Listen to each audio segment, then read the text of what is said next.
സാബു ഒരാശ്വാസമായി അല്ലേ? ഓ എൻ്റെ അമ്മോ, ഞാൻ ഒട്ടും പ്രതീക്ഷിച്ചില്ല. പക്ഷെ തൊണ്ട വരെ വരണ്ട പാട്ടിനിടയ്ക്ക് തൊണ്ട വരെ വരണ്ടു പോയി. സാബു ഈ ഗാനമേളയ്ക്ക് പോയപ്പോഴത്തേക്ക് അവിടെ നിങ്ങളുടെ മാനേജരെ തല്ലിയ ഒരു സംഭവം ഉണ്ട്. കുറേ പരിപാടി പിടിക്കും, ഒരു ദിവസം തന്നെ 2-3 പരിപാടിയൊക്കെ പിടിക്കുന്ന സമയമുണ്ട്. പക്ഷെ അന്ന് ഓടിയെത്താൻ രണ്ടാമത്തെ പരിപാടി കഴിഞ്ഞ് മൂന്നാമത്തെ സ്ഥലത്തെത്താൻ സമയം 2-3 മണിക്കൂർ വൈകി. ആളുകൾ വട്ടമിട്ട് തല്ലി. അത് കഴിഞ്ഞിട്ട് പുള്ളിനെ വളരെ സൽക്കരിച്ച് പുള്ളിനെ പറഞ്ഞു വിട്ടു. ചടയമംഗലം എന്ന ചടയമംഗലത്ത്. പക്ഷെ അതൊരു വലിയൊരു പ്രോഗ്രാമായിരുന്നു. നമ്മൾ അത് ഒരു മകരവിളക്ക് ദിവസം പരിപാടി നടത്താൻ വേണ്ടി. പക്ഷെ ആ സമയത്ത് ഞാനിവിടെ ട്രിവാൻഡ്രത്ത്, അതിൻ്റെ തലേദിവസം എനിക്കിവിടെ എന്തോ വർക്കുണ്ടായിരുന്നു. അത് കഴിഞ്ഞിട്ട് ഓർക്കസ്ട്ര ടീം അവിടുന്ന് എറണാകുളത്ത് നിന്ന് പുറപ്പെടാൻ വൈകി കഴിഞ്ഞിട്ട് അവർ വൈകിയെന്ന് മാത്രമല്ല, അവർക്ക് കീബോർഡിസ്റ്റ് ഇല്ല. അത് കാരണമാണ് അവർ വൈകിയത്. കീബോർഡിസ്റ്റ് ഇല്ലാന്നിട്ട് വേറൊരു കീബോർഡിസ്റ്റിനായി ഇവിടെയൊക്കെ ട്രിവാൻഡ്രത്ത് ആരും ഇല്ല ആ സമയത്ത്. അന്ന് മകരവിളക്കാണ് എല്ലാ ട്രൂപ്പിനും പരിപാടി. വൈകുന്നേരം 4 മണിയായപ്പോഴത്തേക്കും ഇവൻ എന്നെ വിളിച്ചിട്ട് ഞങ്ങൾ പോന്നിട്ടില്ല. എറണാകുളത്ത് നിന്ന് കൊല്ലം ചടയമംഗലം എന്ന് പറഞ്ഞ സ്ഥലത്താണ്. എങ്ങനെ പോയാലും 4 മണിക്കൂർ ഡ്രൈവിംഗ് ഉള്ള സ്ഥലം. ഞാനങ്ങനെ ഒരു 6 മണിയായപ്പോൾ ഞാൻ സംഘാടകർക്ക് ഫോൺ ചെയ്തു. എനിക്ക് ഞങ്ങളുടെ സംഘത്തിന് ആലപ്പുഴയിൽ വെച്ചൊരു അപകടം പറ്റി. അത് കാരണം ഞങ്ങൾക്ക് ഗാനമേളയിൽ പങ്കെടുക്കാൻ പറ്റില്ല. അപ്പോൾ ഇത് കേട്ടിട്ട് അവർ ഷോക്കായി. അവർ ഒന്നും പറയാണ്ട് പരിപാടി ഫോൺ വെച്ചു. ഞാൻ സമാധാനത്തോട്ടു, ഞാൻ അവരെ അറിയിച്ചല്ലോ.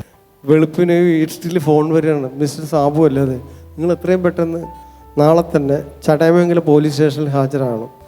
ഇവിടെ നിങ്ങളെന്താ വിചാരിച്ചാൽ ഞങ്ങളിവിടെ വെറുതെ ഇരിക്കുന്നതാണ്. ഞങ്ങളുടെ കമ്മിറ്റിക്കാരെല്ലാം ഉൾപ്പെടെ എല്ലാം വലിയ പോലീസും അതുപോലെയുള്ള എല്ലാവരുമായിട്ട് കണക്ഷനുള്ള ആൾക്കാരാണ്. അങ്ങനെ ഒരുപാട് സംഭവങ്ങളുണ്ട്. പിന്നെ അതൊരു കണക്കിന് പല ഫ്രീ ആയിട്ട് കുറെ ദിവസം കഴിഞ്ഞിട്ട് ഫ്രീ ആയിട്ട് അവിടെ പരിപാടി നടത്തി. ഒരു പാട്ടൂടെ കേട്ടാൽ കൊള്ളാമെന്ന് വലിയ ആഗ്രഹമുണ്ട്. ഏത് പാടാം? ഞാനൊരു ഐഡിയ പറയാം.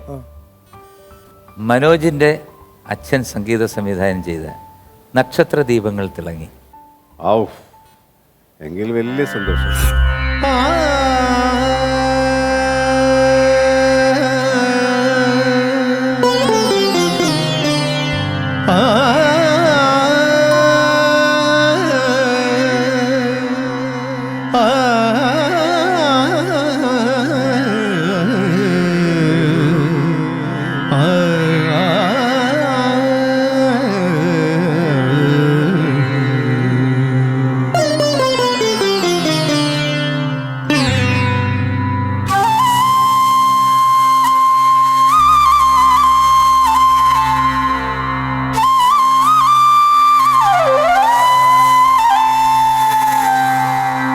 നക്ഷത്രദീപങ്ങൾ തിളങ്ങി,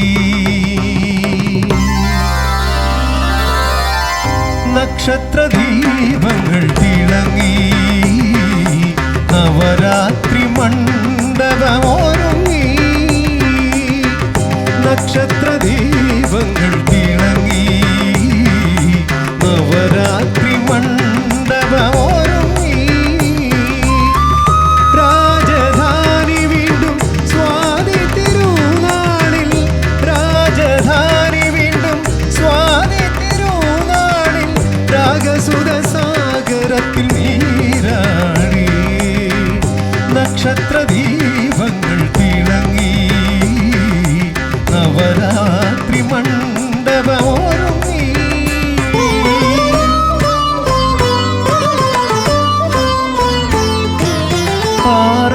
ആറാട്ടുകടവിലും ആനക്കൊട്ടിലും ആസ്വാദകലക്ഷം നിറഞ്ഞു നിന്നു. ആറാട്ടുകടവിലും ആനക്കൊട്ടിലും ആസ്വാദകലക്ഷം നിറഞ്ഞു നിന്നു. സതിരു തുടങ്ങി, സതിരു തുടങ്ങി സംഗീത ലഹരിയിൽ സദസ്യ നിശ്ചലരായി. നക്ഷത്രദീപങ്ങൾ തിളങ്ങി, നവരാത്രി മണ്ഡപമൊരുങ്ങി.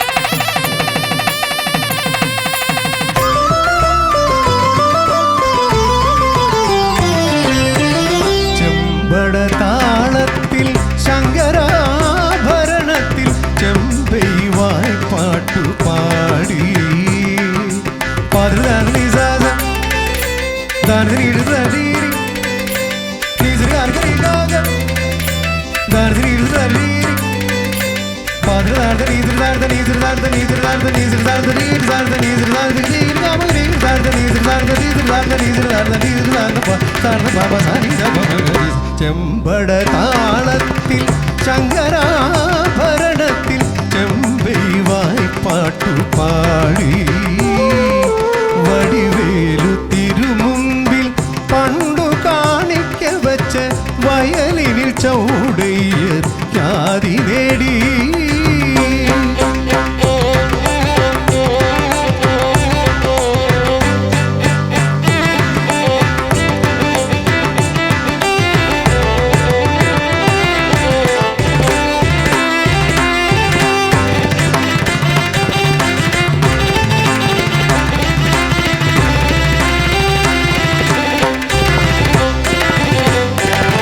വയലിനിൽ ചൗടയ്യർ ഖ്യാതി നേടി.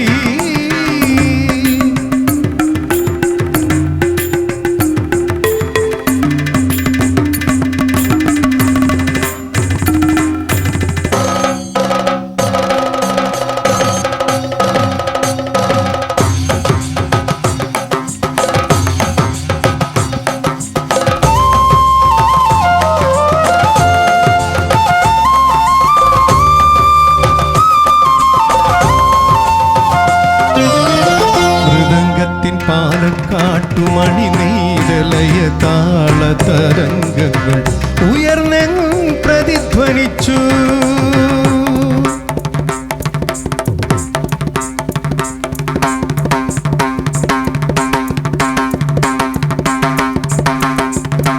മൃദംഗത്തിൻ പാലക്കാട്ടുമണി നീരലയ താളതരംഗങ്ങൾ ഉയർന്നെങ്ങും പ്രതിധ്വനിച്ചു. നാലമ്പലത്തിനുള്ളിൽ നാടകശാലയ്ക്കുള്ളിൽ നാലമ്പലത്തിനുള്ളിൽ നാടകശാലയ്ക്കുള്ളിൽ നിശബ്ദരായി ജനം സ്വയം മറന്നു നിന്നു. നിശബ്ദരായി ജനം സ്വയം മറന്നു നിന്നു. നക്ഷത്രദീപങ്ങൾ തിളങ്ങി നവരാത്രി മണ്ഡപമൊരുങ്ങി. രാജധാനി വീണ്ടും സ്വാതി തിരുനാളിൽ രാഗസുധ സാഗരത്തിൽ നീരാടി. നക്ഷത്രദീപങ്ങൾ തിളങ്ങി നവരാത്രി മണ്ഡപമൊരുങ്ങി.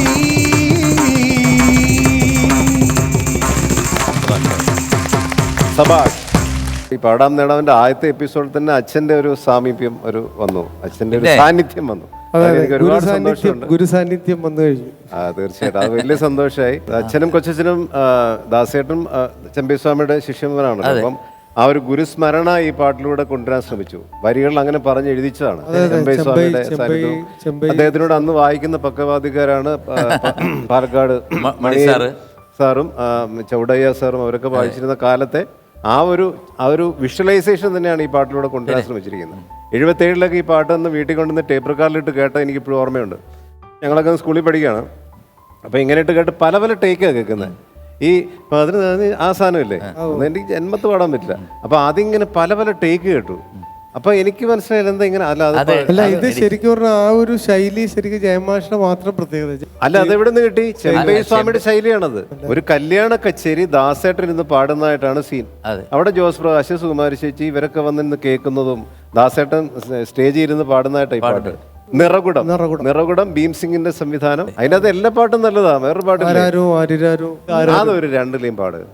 ജീവിതമെന്നൊരു തൂക്കുപാലം, ജീവികൾ നാമെല്ലാം സഞ്ചാരികൾ, അക്കരയ്ക്കെത്താൻ ഞാൻ ബുദ്ധിമുട്ടുമ്പോൾ ഇക്കര നീയും വന്നതെന്തിനാരോ മൽക്കുഞ്ഞേ. ആരാരോ ആരാരോ ആരാരോ ആയിരാരോ. ഇത് അച്ഛൻ്റെ സാറിന്റെ സംഗീതമാണ്. ഇത് ആണ് ശരിക്കും ആ നിറകുടം എന്ന് പറഞ്ഞ പടത്തിലെ ആദ്യത്തെ ഒരു ഐക്കൺ പാട്ട് ഇതാണ്. സാബു ഒരുപാട് നന്ദി കേട്ടോ, അസലായിട്ട് പാടി. അപ്പം ഞങ്ങൾ അങ്ങോട്ട് വരികയാണ്.